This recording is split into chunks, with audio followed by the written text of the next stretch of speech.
Hello, you're watching Hornbill TV's newsroom. As we approach World Mental Health Day on October 10, this year's theme, Mental Health at Work, highlights an increasingly important aspect of our lives. In partnership with the World Health Organization, there is a growing recognition of the vital connection between mental health and the workplace. Safe and supportive work environments not only enhance employee well-being, but also contribute to productivity and overall organizational success. Joining me today is our Associate Editor, Almuli, to discuss how we can create healthier workplaces and address the mental health challenges many face in their professional lives. So to start off, hi, Sir, thank you for joining me in this newsroom discussion. Hello, Naomi. Yes, sir. Sir, to start off with our today's discussion, as we discuss this year's theme of mental health at work, the theme is mental health at work for this year's World Mental Health Day. So it's important to recognize that many employees face various mental health challenges in their professional lives. Now, what are some of the common issues you see that impact workers' mental well-being, and how do these challenges, affect their performances and interactions in the workplace? I think that the theme for this year's event is quite apt.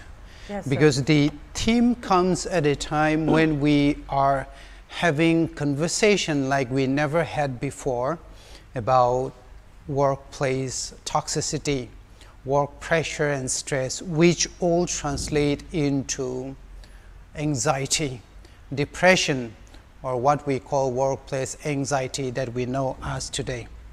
So I found it very interesting because India has never had that much of a conversation, especially at the policy and even social media circles, in regard to the seriousness of workplace anxiety, workplace stress and mental health. So it was, I saw the theme just now, and it was something that struck me as odd and something that was coincidental to what has been happening in India, especially with the earnest and young employee in Maharashtra. So there are a lot of complex elements at play here, Naomi. We cannot just point to a list of reasons that we can say, oh, this is the reason why this is happening. This is why employees are quitting. This is why employees are now more open to going to the labor tribunals or to the court to redress their issues.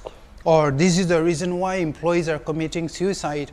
So it is not something that we can point to a singular or a set of reasons. There are many. Some are overt, some are subtle, some are implied. So we cannot point to all these reasons altogether, but I think there are some that can be made explicit if we are talking about reasons. First thing, the whole idea of revenue. Basically, everywhere across the world, when we talk of the private corporate, we are talking about revenue, which demands much more from the employees than they would from, let's say, government workers, Naomi. So the culture of hustle is very, very high in the private corporate workplaces. So that is why the stress is higher for them, and the higher chances it is for them to fall ill or start having mental health issues. And then second, what we have now come to know, and fortunately conversations during this time, is that India is slowly moving away from that whole corporate mindset. That is the normalization of toxic leadership, Naomi. So when we insult people in the workplace, we insult workers, or when we put them to stress, when we put them in a place of toxic interactions, when there is a lot of office politics, then our workers are told, oh, this is corporate, so it is normal, this is how it is. But no. The only difference here is that we normalize toxicity instead of responsible leadership or responsible work environments. So second is the normalization of toxic corporate. And third, one of the reasons why employees in the modern corporate setup, it could be in the media, it could be in private companies, public sector undertaking.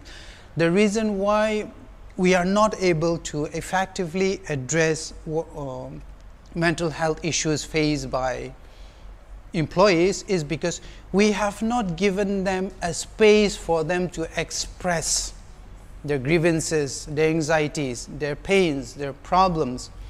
It is always about revenue. It is always about advertisement, money, money, money. You don't know what the employee is going through, the stress, the constant supervision that he has to work under. And it is not positive supervision.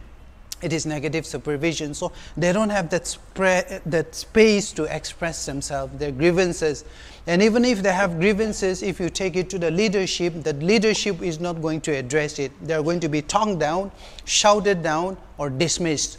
So these are some of the issues that employees across the world face. And I'm not saying this is common. I still remember, and this is a shout out to the Morong Express guys. When I was there 8 years at the Morong Express. Every week, we used to have an interaction, an informal interaction with a psychologist every week, Naomi. And we were acquainted with a lot of elements of positive thinking, positive interaction within the workers, the leadership, and the establishment at the Morong Express. During those times, we used to have that every week. And we used to make it a point to always give a space for fun also. When I was there at the Morong Express, we used to go out every week or every month to fish, to have picnics, all the workers. I don't know whether they do it now or not. So it motivated us, it encouraged us, and somehow the work was hard, but it was always an opportunity for us to, regain our confidence, our motivation to work another day. So that was the kind of space that we had there during the time at the Morong Express. And I wish more companies in Nagaland or the Northeast would do that. In India, you will find a lot of companies that is moving toward a positive workplace leadership. And they're moving towards, even at a policy level, ensuring that the workplace environment is not toxic or negative. So this year's theme for World Mental Health Day is Mental Health at Work, and like you've mentioned just now earlier, sadly, this last month we heard the heartbreaking story of a 26-year-old EY employee in Pune, Maharashtra, who passed away, due to overwhelming workload. So, in light of this tragedy, sir, what are your thoughts on how companies should handle such high-pressure work environments? Are there any real steps that the corporate industry or the businesses can take to prevent such incidents and create a healthier work culture? I think there's definitely a lot of work that not just the leadership or the companies themselves, but also the workers' inputs are required. So I think it is a solution only all the sides can work together at. It should not be only from one side. That aside, I think what happened in Pune was tragic. And fortunately, there are a lot of data companies that are coming up with numbers and figures that tell us about how severe workplace anxiety is, how severe mental health issues in the workplace in India is. What happened at Ernst Young in Maharashtra is tragic, but it is just one of thousands of cases. If you look at the wellness state of mental health in Indian workplaces, and that's the name of the report. So according to the wellness state of Indian workers, 64% of all young professionals in the age group 20 to 30 or somewhere in the 35 region, 20 to 35, they suffer extreme mental health issues. And all of them are related to their work. It's not about relationship. It's not linked to their families. It's not mostly to their private lives. It's more to do with the pressure, the stress, the depression, toxic leadership, toxic employees, toxic workplaces that is contributing to this. You can check it out. All our viewers, you can check it out on the internet. I think you'll find the wellness state of mental health in Indian workplaces. That's the name of the report. And interestingly, the Times also reported, Nami, that at least 41% of all workers across India who are in the age group 20 to 40 experience extremely high levels of depression on Sunday. And it is extremely interesting, Nami, because Sunday is a time, we have a time for our family and for ourselves, just sit back and relax. And that's the time I think a lot of population of workers out there have Sundays as their days off. So now we should be sitting, singing, relaxing, listening to music, meeting friends and family, but you are sitting there depressed on Sunday. Why? Because you don't want to go to work on Monday. And if your work was a place where you had positive leadership, positive working environment, why wouldn't you want to go to work on Monday, Nami? So 41% of all young professionals 20 to 40 in India, especially in the private sector, experience a high level of stress on Sundays when it is their day off. So what do we do about this? I think the first should come from the corporate leadership first, because no matter what you do, the decision that leads a company are decisions not taken by the moods, sentiments, or the goals of the employee.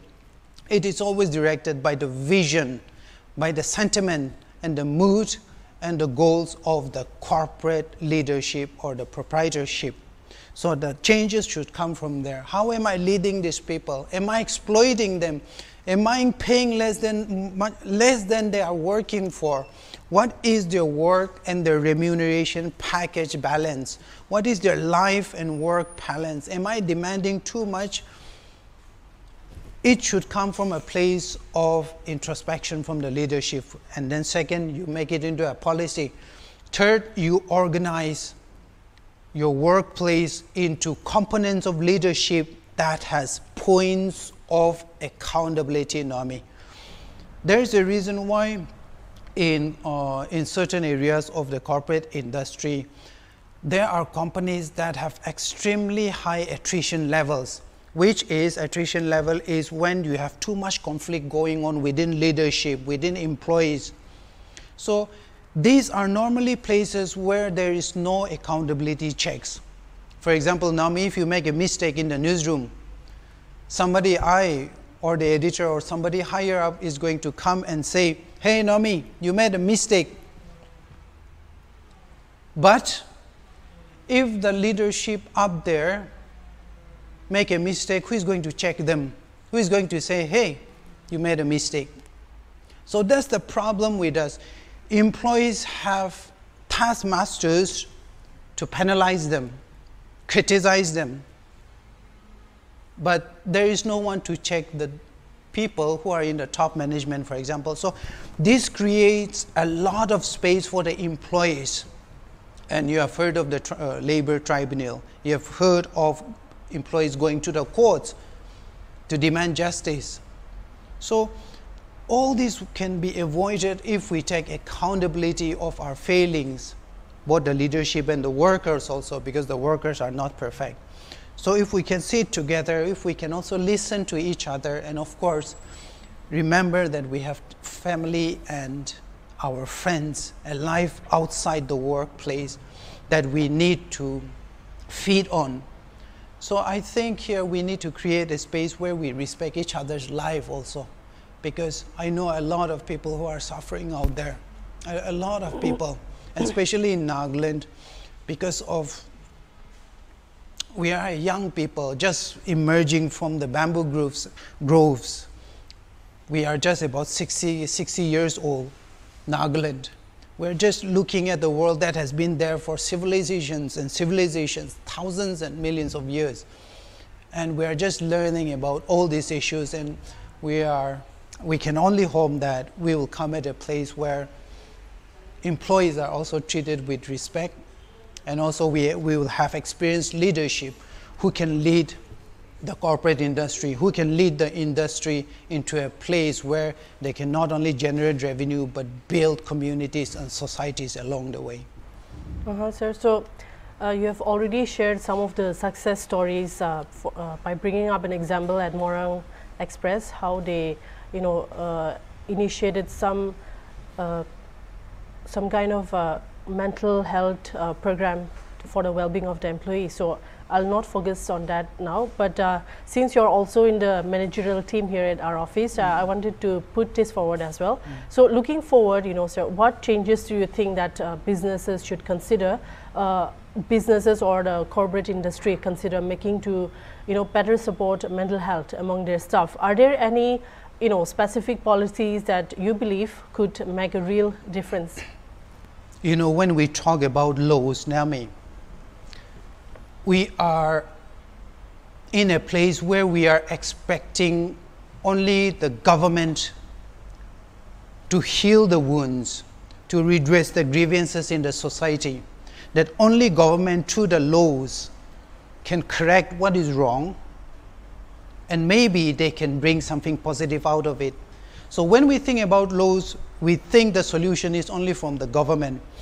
Even in the industry workplace, when we talk of solutions, we are thinking it's only the leadership that can bring in changes, and which is not entirely false. But here I want to stress that as someone who has been in leadership positions for many years, one thing I have learned is that while laws and regulation within a corporate community can ensure order and discipline and ensure a smooth production workflow, the most important leadership lesson that I have always held on to has been the way I treat people who are under me, in that sense. And there are a lot of things that corporate policy can do, impact changes, impact the working conditions of the workers, improve their welfare, increase or improve their packages, their economic returns. But all these intersect at a place where compassion and experience meet. Naomi, I tell you that I have never seen changes in an employee who was respected even by words, even by an acknowledgement of their contribution to a company. I have never seen the change through respect than I have seen that was made through a corporate policy or a rule. So I think at the heart of all this is to show respect first, respect to each other, respect to the leadership, yes, but more importantly, respect to the people who are working at the ground level, who are the ones getting their boots in the mud, who are the ones that is crawling through the line of fire. So respect is one of the most important elements of ensuring the workplace is respectful and thus positive, and thus it can motivate them. And second, experienced leadership is very important. I think we always talk about how many media organizations in the Northeast are now emerging. But every organization is different from the next. We are at HornbillTV right now, and we are a television news media company. But if you go to Nagaland TV, although they are also a news media company, their working system will be different because the people are different.